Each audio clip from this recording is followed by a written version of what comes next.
they're my sons from my previous marriage.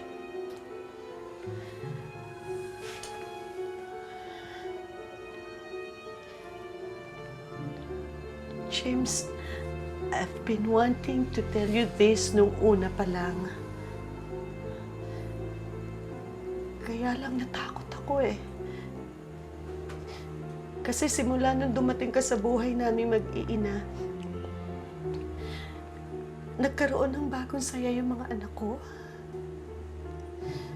Yung pinadama mo sa kanila yung pagmamahal na hindi nila naramdaman sa tunay nilang ama.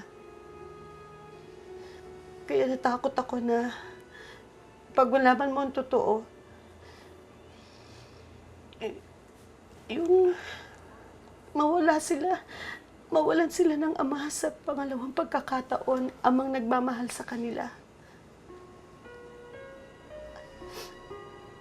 I'm sorry. I'm really very, very sorry. Vicky, I told you how I never felt loved as I was growing up. I was 12 years old when my parents stopped sending me to school.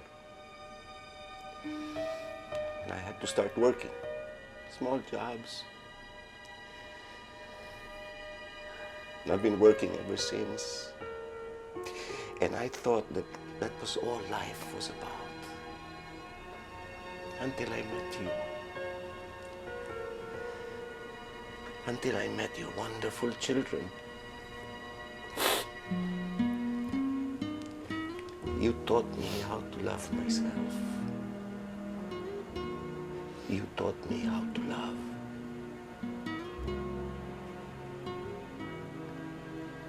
I'm sorry. I'm sorry. I'm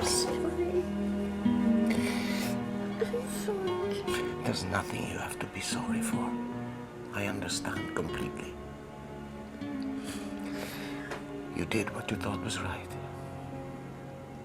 You were trying to protect your children.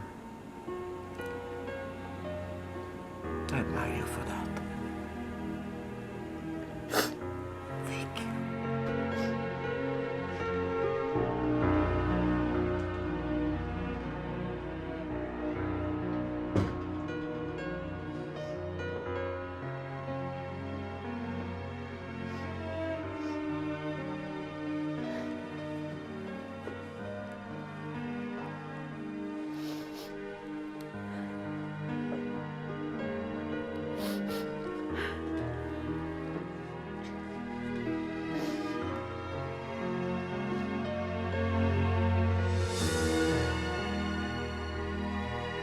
Matapos mabunyag ang sikretong iyon na matagal ding nakabinbin at naghihintay na mapakawalan, nakahinga silang lahat ng maluwag, lalong-lalo na si Vicky.